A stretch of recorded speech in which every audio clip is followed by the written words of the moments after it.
তো hello' guys, welcome to my channel tech online. তো আজি মই আপোনালোকক জনাম যে আপোনালোকে কেনেকৈ ই ডিষ্ট্ৰিক্টৰ যিটো এপ্লিকেশ্যন হয়, ই ডিষ্ট্ৰিক্টৰ যিমানবোৰ এপ্লিকেশ্যন, কাষ্ট চাৰ্টিফিকেট, ইনকম যিমান যি আছে সেইবোৰ কেনেকৈ আপোনালোকে ডাউনলোড কৰিব। চ' প্ৰথমতে আপোনালোকে ই ডিষ্ট্ৰিক্ট চাৰ্চ কৰিব। প্ৰথম যিটো লিংক আহিব তাত ক্লিক কৰিব।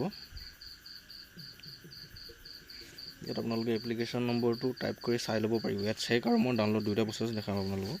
চ' মই প্ৰথমতে এপ্লিকেশ্যনৰ নম্বৰটো টাইপ কৰি চাই লওঁ। এপ্লিকেশ্যন নম্বৰটো লিখি যে এপ্ৰুভ হৈছে নে ৰিজেক্ট হৈছে, কি হৈছে চাই লওঁ।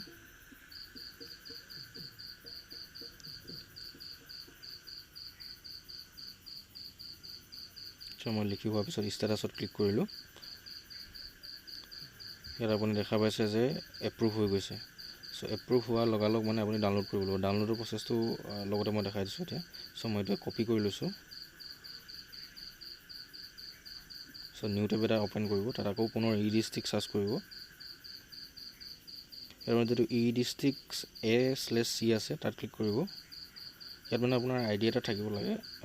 প্ৰায় মানুহৰ থাকেই CSC আই ডি হয়তো লগ ইন কৰিব পাৰে। চ' মোৰ আই ডি আছে, মই লগ ইন কৰি লৈছোঁ।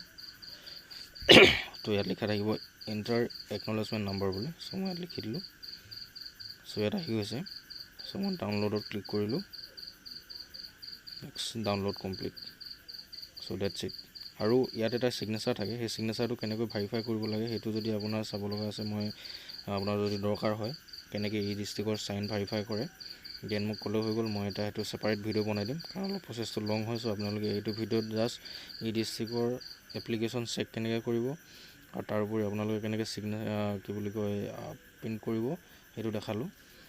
চ' ইয়াত মই এইটো ছেভ কৰি লৈছোঁ, কাৰণ এই আৰু ছিগনেচাৰ ভেলিডেটৰ আপোনাৰ যদি দৰকাৰ হৈছে কেনেদৰে কৰে ছিগনেচাৰ ভেৰিফাই, দেন সেইটো চাবলৈ হ'লে আপুনি মোক কমেণ্ট কৰিব আৰু নতুন ভিডিঅ' মই আপোনালোক দি দিম।